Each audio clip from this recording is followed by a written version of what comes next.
I Hate Politics is a podcast about a human activity we love to hate. I am Sunil Dasgupta. This is Earth Day weekend.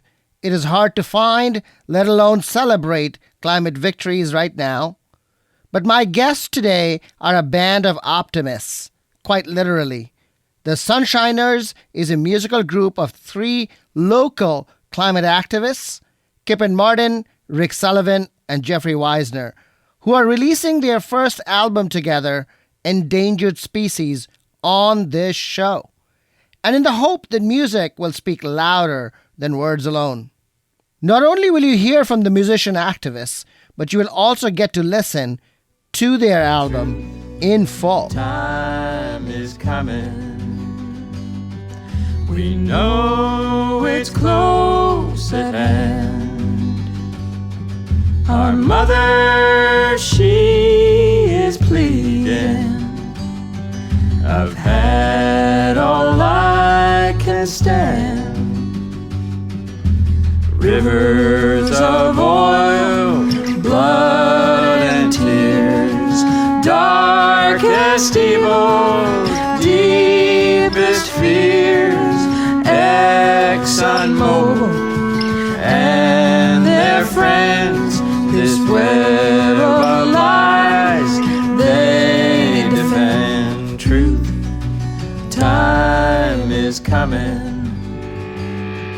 We know. If you're new to the show, I Hate Politics is a podcast about our neighborhoods, workplaces, schools, and streets, and our local governments as they function in diverse and democratic societies.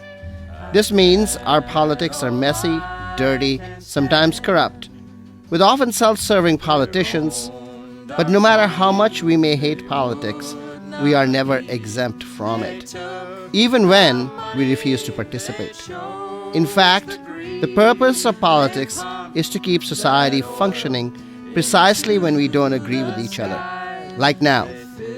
It is my hope that this podcast will help those who feel left out reconnect in our local communities. We know it's close at hand. Our mother, she is pleading. I've had all I can stand. Yes, we feel that climate fear. So circle round, draw us near. Before we go to the Sunshiners, the last couple of weeks have been crazy for Montgomery County politics, and it is worth mentioning. First, one of the leading at-large council candidates, Brandy Brooks, who we interviewed last summer, announced a 2-week suspension of her campaign following complaints of sexual harassment from a campaign employee. Brooks told Washington Post that she told a paid campaign staff member that she had a romantic and sexual attraction to them in January 2022. Meanwhile, on Friday, April 15th, before the candidate filing deadline for the 2022 primary ended, Tom Hucker, the incumbent Montgomery County Council member from District 5, who had been running for county executive, withdrew from that race, but filed to run as an at-large candidate on the county council. There are 4 at-large county council seats, and there are 3 incumbents running already. While incumbents are sometimes surprised, the expectation is that they will prevail in the primary. Tom Hucker's entry upends the dynamics in that race. With broad countywide name recognition as county council member and county council president last year, can Hucker knock off one of the incumbents? What does it mean for new candidates, and especially for Brandy Brooks, who now has to deal with the sexual harassment complaint? I've asked Tom Hucker to come on the podcast when he was running for county executive. The offer still stands now that he is running for council again. Apart from Brooks, we have already done interviews with current County Council President Gabe Albornoz and Council Member Will Joando. If you want to find those interviews, look back at the show archives. In all over the last year, we have completed 30 candidate interviews on the podcast. There was a second drama that also unfolded on April 15th, the filing deadline, when Delegate Al Carr of District 18 decided at the very last minute not to seek re-election to the Maryland House of Delegates and instead decided to run in the newly created District 4 County Council seat. The District 4 race is already crowded, with Tacoma Park Mayor Kate Stewart, nonprofit executive Amy Ginsberg, and bartender John Zitrauer already running.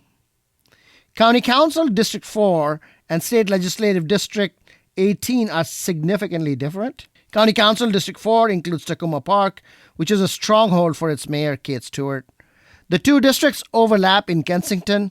This race will be interesting to watch. The real drama of Al Carr's decision, however, was what he left behind in Legislative District 18. Because he withdrew at the very last minute, the District 18 contingent was left with only two Democratic candidates in the race. According to state law, the party central committee gets to appoint a candidate under these circumstances. The process played out fairly quickly, and Montgomery County Democratic Central Committee decided to nominate disability activist Aaron Kaufman by Tuesday, April 19th. But the whole thing looked bad. District 20 delegate David Moon, who was on this podcast in December 2021, talking about how we fill political vacancies, called the process a fecal waterfall. Carr's late withdrawal from District 18 meant that the County Democratic Party got to handpick his successor. Since Carr and the other delegate incumbents in D18 were uncontested, the Democratic Party nominee, the new one, Aaron Kaufman, will also remain uncontested in the primary. And because District 18 is heavily Democratic, it is unlikely a Republican challenger can win in that district in the general election. Not only does Carr's decision allow the Democratic Party to handpick a successor, but also helped the other two incumbent delegates, Jared Sullivan and Emily Shetty, avoid political competition. D18, like other legislative districts in Montgomery, elects 3 members, which means the top 3 vote-getters win. Contest for any seat opens challenges to all delegates. The Republican Party in Montgomery County may not accept this outcome willingly. The legal standard says that a county central committee nominates a candidate when there is a withdrawal that leaves a seat uncontested. But there is a Republican candidate who has filed for District 18 before the deadline. Therefore, Republicans have claimed that Carr's withdrawal does not leave his seat uncontested.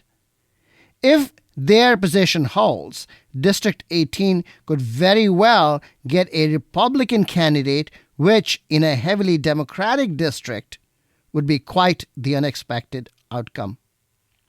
The Democratic Party argues that the legal standard applies to uncontested elections on the ballot, which would mean that it applies to the primary and not necessarily to the general election. You're listening to I Hate Politics. I'm Sunil Dasgupta. Next up, my conversation with Yuri Romashko, who is the executive director of the Institute of Analysis and Advocacy in Poltava, Ukraine.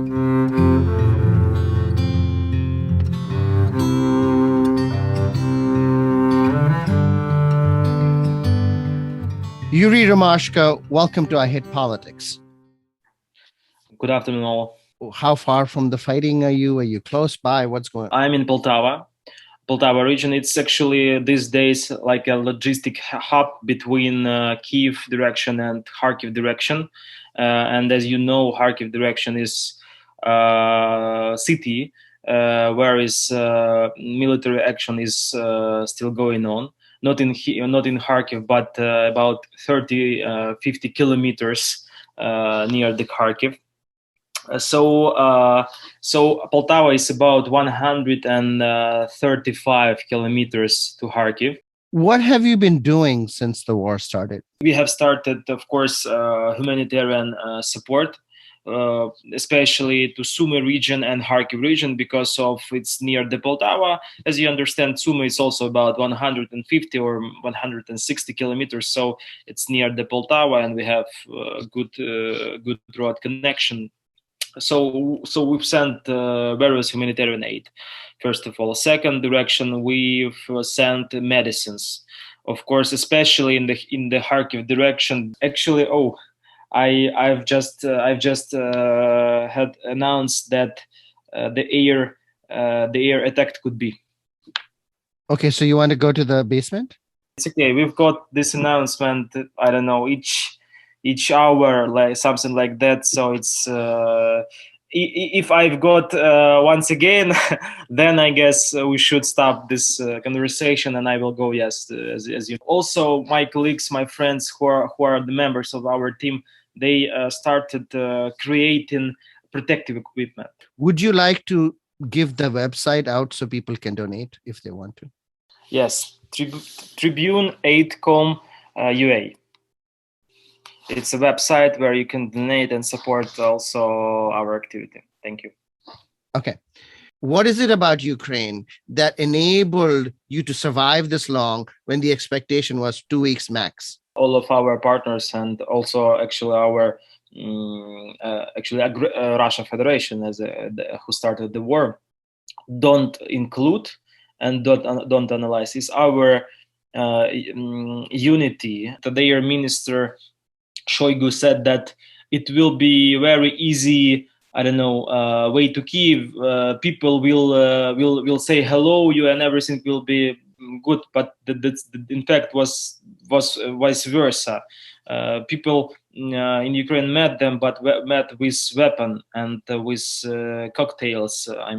So we all was surprised about the level of general effectiveness and readiness of the Russian army. How do you see this ending? I mean, what is the end point you see realistically? It's a hard and a good question, because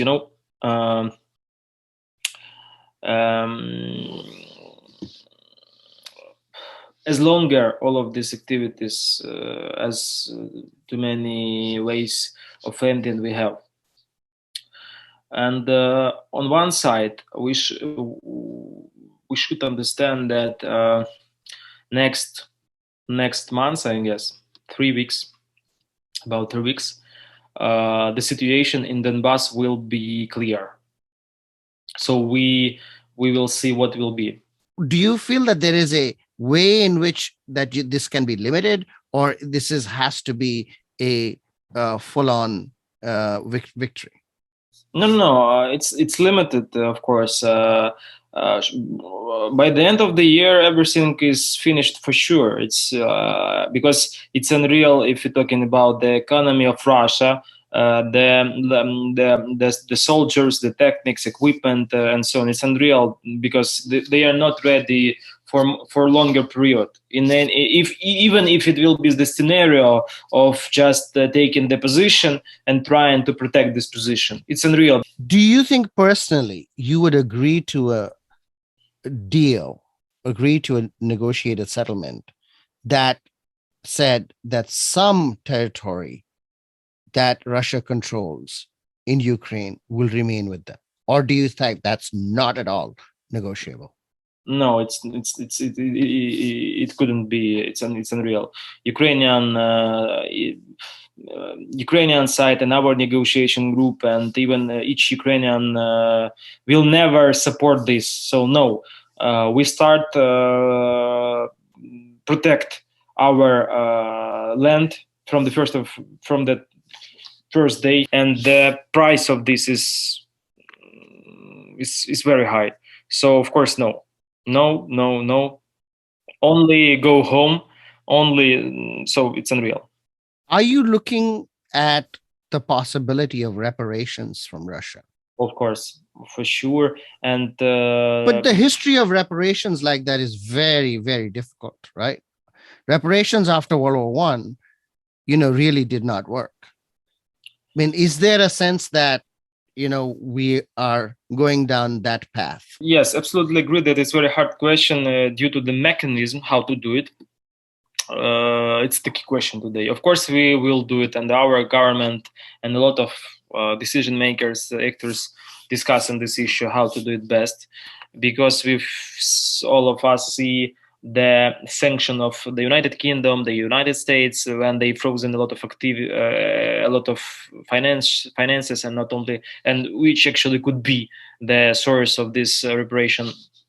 But the key question today is the legislation base of these countries, first of all, because, for example, let's just take into account Great Britain. They announced that they frozen about, if I'm not mistaken, 160 billion pounds of actives of the Russian central banks, of some of the private person, and so on.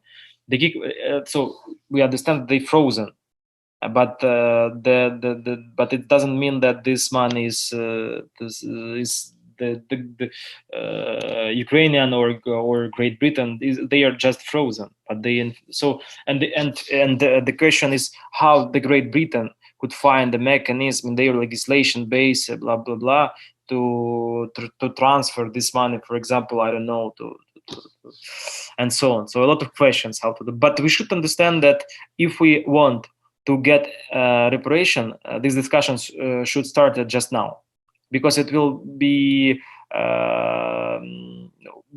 we lose the moment if we start just discussing after the war that it's very important issue. Let's talk to mechanism and so on. Just now we should present how to do it. And I know that different groups in our ministry in our government, working on this issue. Yuri Romashko, thank you for coming on I Hit Politics. I wish you good luck and a quick end to the conflict. Thank you very much. You're listening to I Hit Politics. I am Sunil Dasgupta. I'll be back with the Sunshiners, the Montgomery County folk band of climate activists. Time is coming. We know it's close at hand. Our mother, she is pleading. I've had all I can stand. See the evil come into view. Feel the rage wash over you. They say truth is never black and white. We say a livable planet is a human right. I want to welcome the new band, the Sunshiners from Montgomery County, to I Hit Politics. Yeah, my name is Rick Sullivan, and I play guitar and I also sing. Thanks for having us, Sunil. My name is Jeff Weisner. I sing and play acoustic bass with the Sunshiners. My name's Kipyn Martin. I play the guitar and I sing. I also play the banjo ukulele. Apparently, you sing a cappella as well on the album. Let's listen to that. My baby drinks water, my baby drinks tea. My baby eats an apple from the old apple tree. My baby drinks milk Mother Nature gave me. So please spare the water for my little ones and me. Now money buys houses and clothing and more. And money buys food at the big grocery store. And money buys trinkets and money buys toys. But it won't buy the earth back for our little girls and boys? Do you measure your wealth by the size of your purse? What size is your coffin? What size is your hearse? What size is your heart when you put money first? High over the children with their hunger and thirst. My baby drinks water, my baby drinks tea. My baby eats an apple from the old apple tree. My baby drinks milk Mother Nature gave me. So please spare the water for my Kipyn, that was little beautiful. one. Is that the kind of music that you have been doing? What is the musical tradition you come from? So I come from sort of a classic folk background from when I was a kid. And then I actually went to college and got a couple of degrees in classical music. And so my background and my training have made me sort of a classically trained independent musician in the folk vein. And so this was actually the excerpt of the tune that you heard is by a band called The Mammals. That's a song called My Baby Drinks Water. And they have sort of roots traditions as well, and so it's sort of along the lines of what I would normally record outside of the Sunshiners. Yep. Great. Jeff, you want to? My musical tradition and background is from a very different place, I think, than Kipyn's.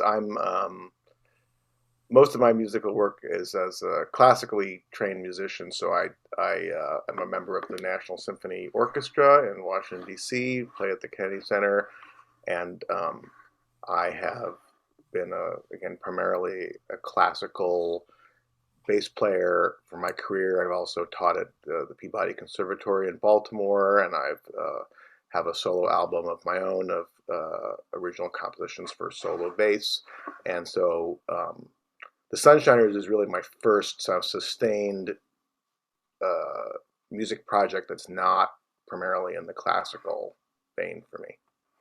Cool. Rick? Yes, I've been playing the guitar and singing for over 50 years, belying my age. And when I retired from the service in the Health and Human Services Department in Montgomery County over 10 years ago, one of my goals was to get more serious about music. And so I was able to do that, and I started performing, which I hadn't really done earlier in my life, and performed at a couple of different local cafes and lunch spots. And then I found an excellent teacher. I'm a student of Kipyn Martin's, and that's been very helpful in my musical development. And yeah, so I'm the amateur in the group, and very happy to be a member of the band. Before the show, I was talking with Kipyn, and I said you should encourage your students to submit their music. Apparently, I am behind the news Well, I here. have this one student. Yeah. All right. Tell me how you all came together. It seems like you pulled Jeff out of his orchestral stage into your orbit. Well, I'll answer that question because it kind of ran through me.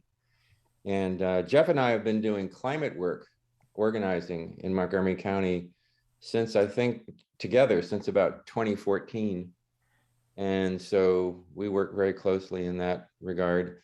And Jeff and I started playing music together sometime back, just here and there, sometimes at a party, sometimes at an event. We had a couple songs we like to do together. And one of my favorite moments with Jeff was as a master of the classical musical tradition, when we started playing together, one time he said, "This is so much fun. I finally get to play folk music." As I was learning music from Kipyn, I got to know her better. We became friends. She was very supportive. And then she actually started to come to some of our events to provide music at some of our rallies, some of our, gatherings that had to do with climate. And then one thing led to another. Absolutely. So I remember when we were working together, when I still worked at a rock school in Howard County, and Rick would drive up to come and take lessons. And Rick had mentioned some of his climate activism in a couple of our lessons, and we had gotten to talking about it. And some of the things that I understood from Rick's explanations started to really stick, sort of stick in my heart. For instance, Rick, I remember the day he mentioned to me, well, we're really one of the last generations that can do something about the climate emergency. We're one of the last groups of people on this earth whose decisions are going to affect the climate, forthcoming. And that I had been, my wife and I had been thinking about having kids at that point, and I just, the words that Rick said to me just hit me really hard. And so I started doing my own research. I started to get involved in my own way, which is, is a big part. This album is a big part of that. And just Rick is the kind of guy that you want to hang around and make music with. He's a solid and supportive, and just he's a cool guy. He's a great organizer, and so yeah, he started to bring me kind of into the world of climate activism, and so that's how I'm here. So you all met doing climate activism with 350 Montgomery County. Can you describe what kind of organization it is, what you all do? 350 MoCo, or 350 Montgomery County, is a local group of the international climate organization 350.org, although in the structure of the group, all the different local groups are independent. So we operate as our own group. And the group, again, was co-founded by three folks in the county who basically had heard a presentation by the 350.org founder, Bill McKibben, who's a pretty legendary climate activist and author. Some of your listeners are probably familiar with him, about the need to divest from fossil fuels, divest particular public pensions and assets from the fossil fuel industry. And they said to themselves, well, here in liberal Montgomery County, we're sure that can happen. And they started the group really around that issue and organized around that issue.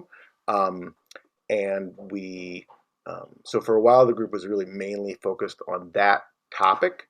And we organized and actually ultimately in 2017 had divestment legislation introduced in the council by then council member Berliner. That legislation ultimately wasn't successful, didn't pass, but instead the council passed the divestment resolution, which has been the basis of some of our organizing around that particular issue since then. And we continue to work on that issue. In fact, we're doing work right now on that issue in Annapolis at the state level for fossil fuel divestment. We also have worked in coalition with a lot of other groups in the county most recently around the Climate Action Plan. What is 350? Can you explain that to me? I think at the beginning of the Industrial Revolution, the atmosphere surrounding the Earth had about 280 parts per million of carbon, of greenhouse gases. And I guess it was about 50, 60 years ago, we hit 350. And we're now at about 420. And so 350 is the number of parts of carbon per million in the atmosphere that we need to go back to have something that an atmosphere that is really optimal for human and other kinds of life. And so that is where the name comes from.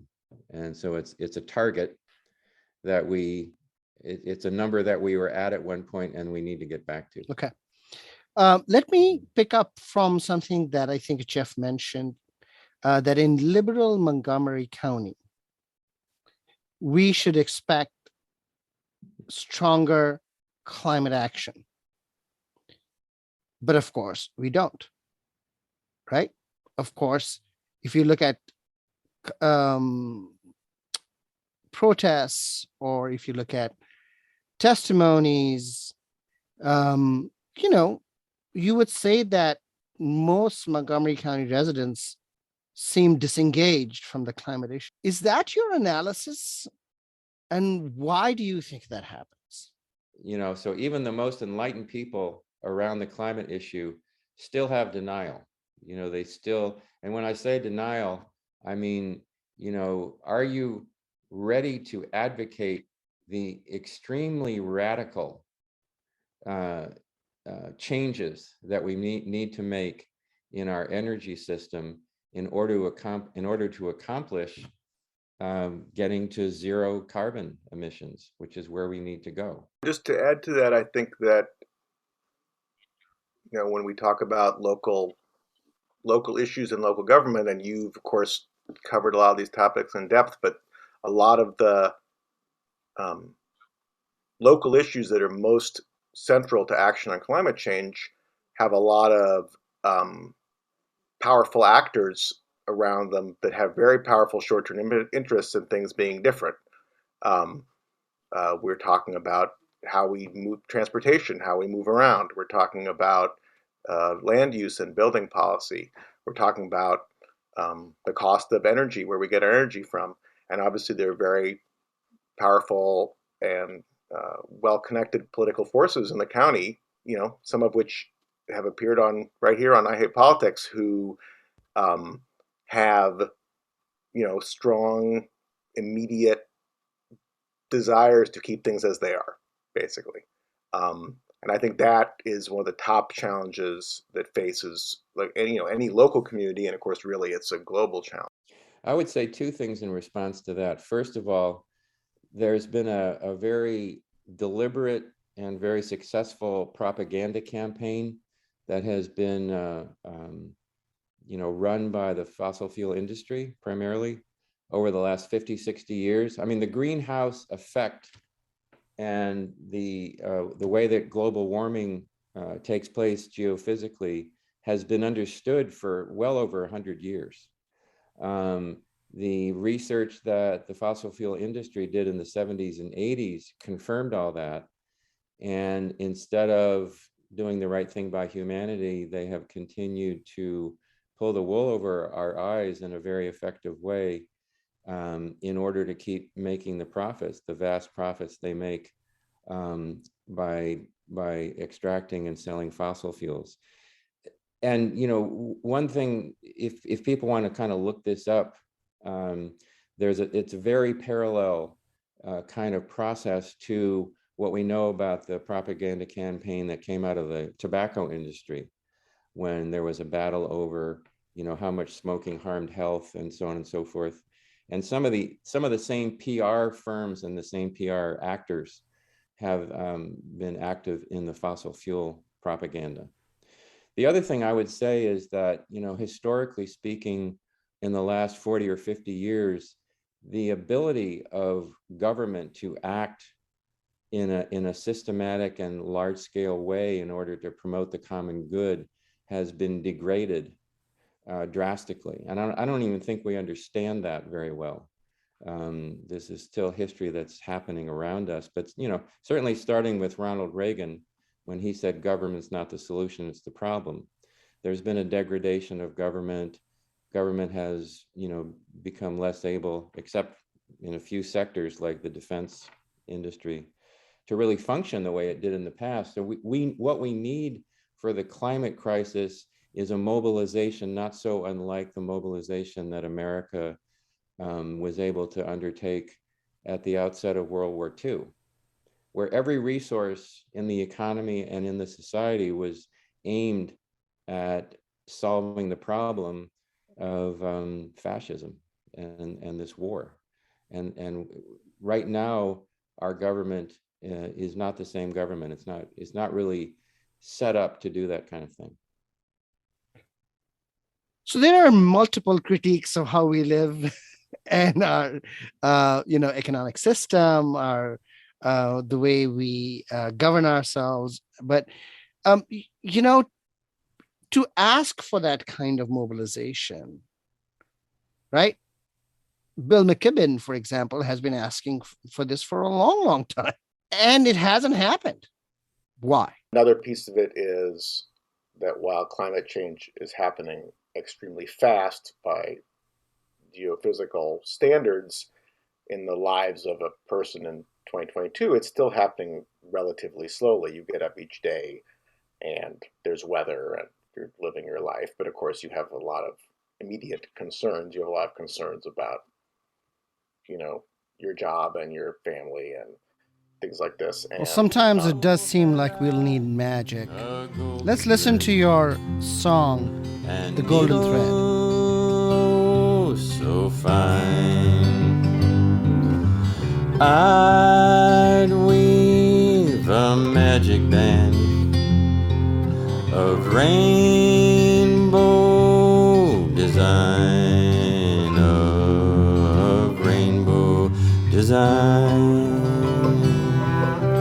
In it I would weave the bravery of women giving birth. In it I would weave the innocence of children of all earth, children of all earth. Far over the waters, I'd reach my magic band to every city,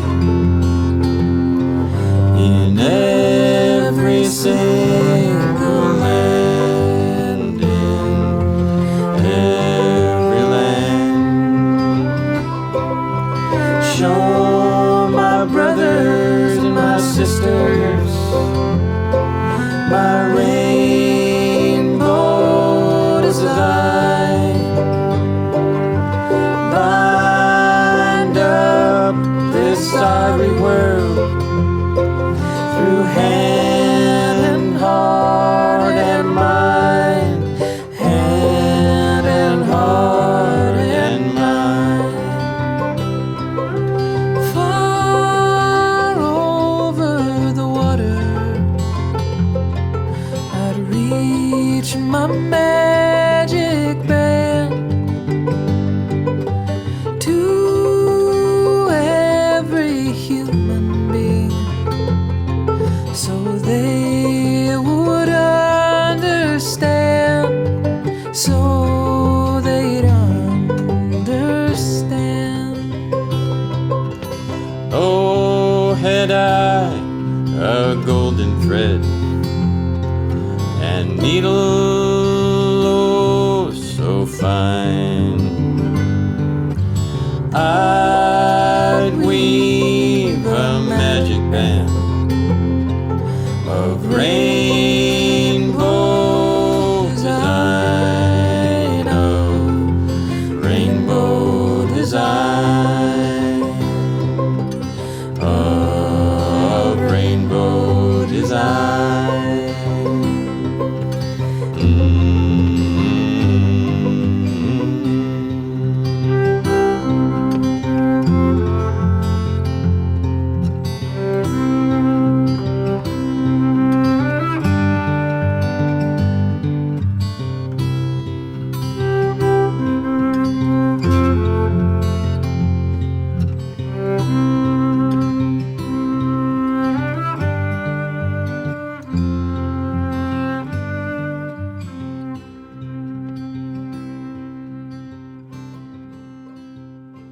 So I believe that you're going to use the power of music to change. That's the idea.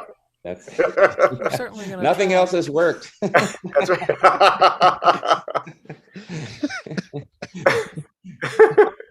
Okay, so um, it's so it's one thing to have a political outlook on something, and another thing to produce music.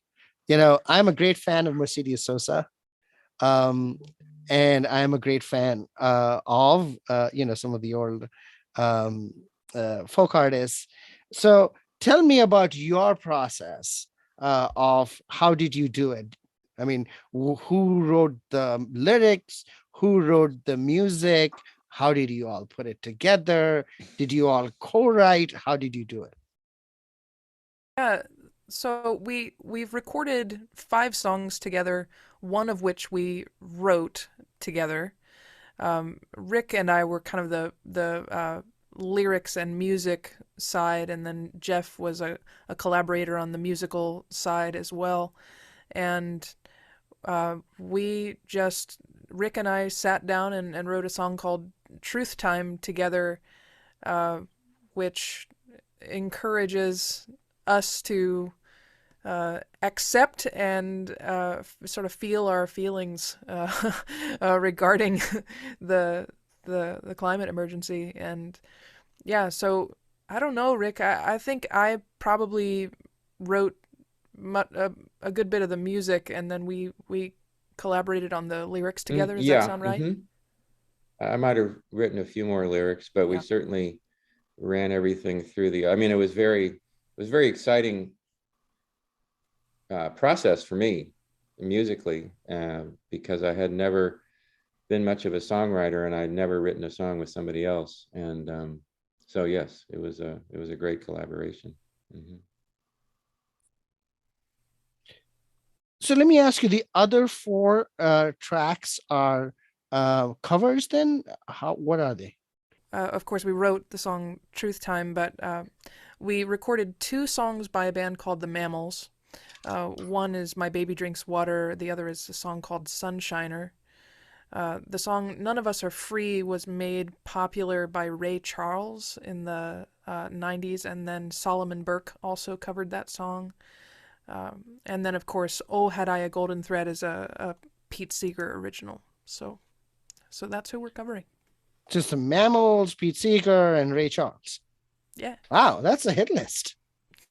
It's not surprising then that Truth Time is the most different number in the album. Our goal was to write what we call an anthem about climate change and climate activism.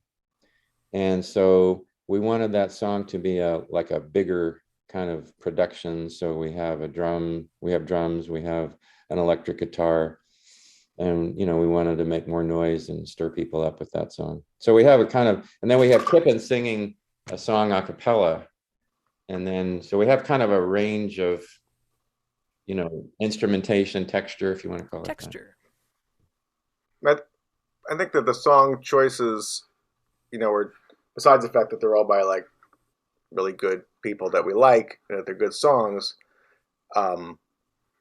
I think that the choices also are really kind of about the range of sort of different, both kind of our internal kind of journeys around stuff, but also around kind of messages or themes that we wanted to kind of put out in the album about climate, about being climate activists, but also just about how to emotionally approach the topic or kind of process it. So we have a mix on the songs, kind of are a mix of different. We sort of mentioned how Truth Time is sort of has an anthem, definitely has a certain kind of journey, but not all the songs are that kind of directly in that path. Some of the songs are kind of getting at other aspects of how we feel about it or what we want to communicate. Yeah, Truth Time is definitely a call to action. I mean, maybe there's some other themes in there, but that's primarily what that song is about. But Oh, Had I a Golden Thread, and Sunshiner, they kind of speak to the possibility of a better world than the one we have right now. kind of providing some hope. And, I think all of our songs are also, to me, one of the themes of climate action, or one of the issues with climate action, is bringing people together. And music is something that brings people together and provides, when you're singing about a difficult topic, music can comfort the listener.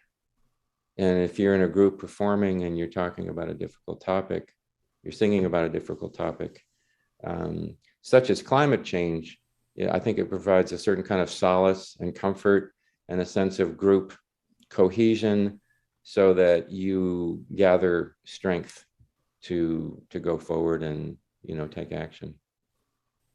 I'd imagine that it may be more important not to provide solace to people that are not, upset about climate action, right? That it may be more useful to rile them up in order, rather than sort of calm them down at this time. I don't know. What do you think?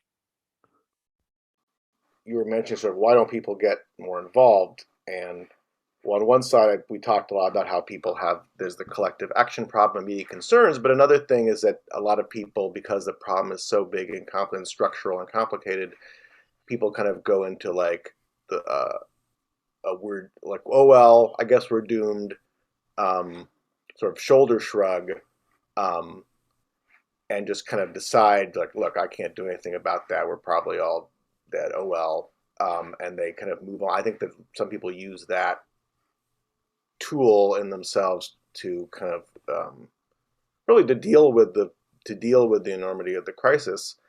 And so I think actually the message that a better world is possible, the message of hope, we're not sort of, when we say hope, I don't think our songs are about hope and like, don't worry y'all, everything's going to work out at all. It's not that kind of hope, which is actually, I would say, a sort of, not a very mature hope, right? I think it's a hope about the idea that you have to imagine the world you want before you can start going out and talking about it and advocating for it, right?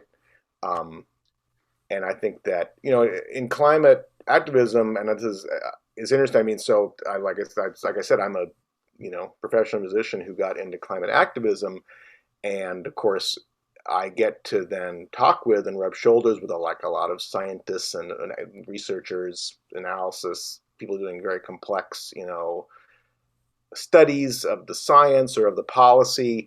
And so sometimes the climate activism conversation kind of can get trapped in sort of a very like left brain, like very rational kind of graphs and charts kind of thinking.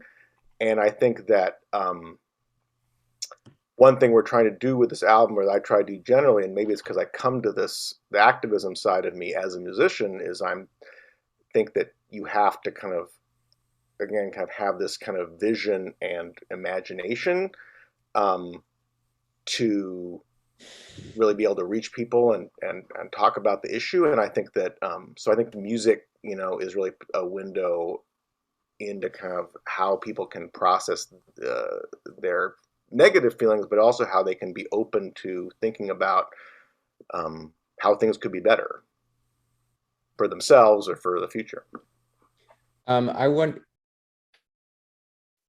The songs like Sunshiner and Oh Had I a Golden Thread are a different kind of a call to action, really, to challenge the listener to envision what is possible and to understand that it is possible to live in a world where we don't depend on fossil fuels. It's been what we've done for so long, and it is possible to live without it. And I love that the Mammals have written a song as such. They wrote the song Sunshiner, and it speaks to me personally because I'm from West Virginia and we have our coal issues, and it's a story about how a coal mining town goes to starting to provide clean energy jobs to coal miners, And just that is it's a really beautiful testament to what art can do, to what song can do, to encourage you to believe in something that doesn't exist yet. Okay, let's listen to your song, None of Us Are Free. And if you do, you will hear their voices calling across the years. They're calling across the ocean, yeah, they're calling across the land, and they will till we all come to understand. None of us are free. None of us are free. None of us are free if one of us is chained. None of us are free. There are people still in darkness, yeah, they just can't see the light. If you don't say it's wrong, then that says it's right. We gotta feel for each other, let our brothers know that we care. Gotta get the message, send it out loud and clear. None of us are free. None of us are free. None of us are free if one of us is chained. None of us are free. It's a simple truth we all need to see. None of us are free if one of us is chained. None of us are free. Now I swear your salvation isn't so hard to find. Isn't hard to find.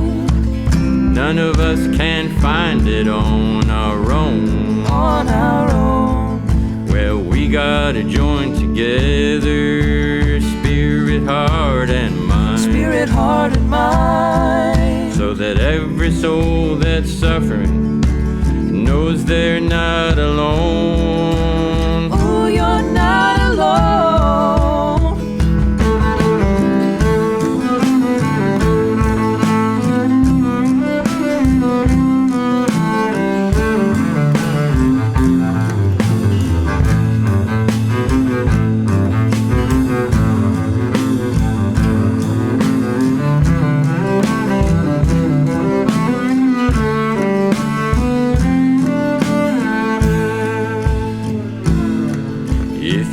Just look around you, you're gonna see what I say. Yeah, the world's getting smaller each passing day. Well, we gotta start making changes. Yeah, we gotta realize that the truth is shining bright right before our eyes. None of us are free. None of us are free. None of us are free if one of us is chained. None of us are free. It's the bleeding heart. It's the bleeding heart of humanity. None of us are What is your best hope from this album? I think my best hope from this album is that we give the kind of climate movement locally and hopefully more broadly some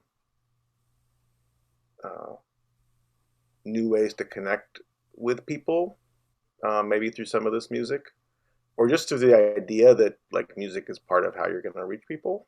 For myself, I also have the personal goal for the Sunshiners to kind of help me keep kind of staying flexible and growing both as a musician and in my climate activism work. I think that we all can get in ruts. I think that we're circling around this sort of sense of expanding your imagination and realizing that just because something's been a certain way for a long time doesn't mean it always has to be that way. And of course, like I said, I spend a lot of my time playing 300-year-old music while wearing dress tails.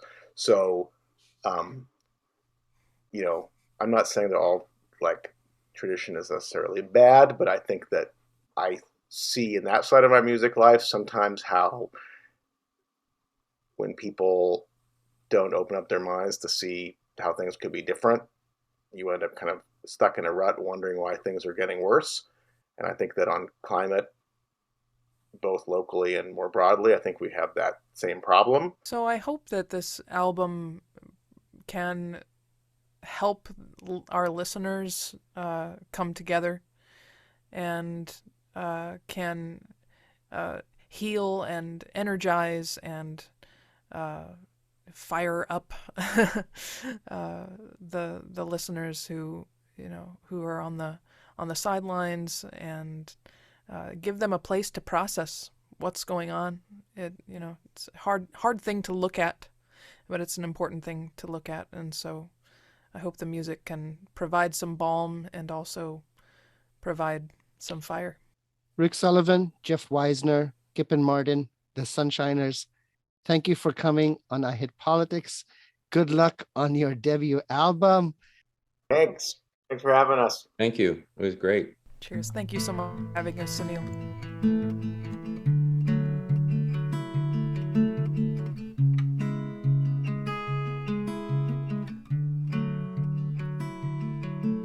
Yes, my daddy was a miner. I'm gonna be a sunshiner. That's all for this Earth Day episode, featuring the Sunshiners, a local band of climate activists with their debut album, Endangered Species. You've been listening to I Hit Politics. I'm Sunil Dasgupta. If you want to share your music on the show or know someone who might want to, please email us at ihppod@gmail.com or reach out on Twitter at ihppod. I hope you will subscribe and share the podcast as we bring you stories about politics and music close to you and your home. Happy Earth Day, everyone. Drive less and pick up plastic if you see it on the ground. See you next time. I'm gonna be a sunshiner. My granddaddy was a miner. I'm gonna be a sunshiner. Oh, she dug a big hole, told me it was normal. She said something about geothermal. She gave me a hard hat, said make yourself useful, and soon this old town will be carbon neutral. Yes, my daddy was a miner. I'm gonna be a sunshiner. My granddaddy was a miner. I'm gonna be a sunshiner. Built myself a pretty little house. Generator out back as quiet as a mouse. Got me a job and there ain't none finer. Going round being a sunshiner. Yes, my daddy was a miner.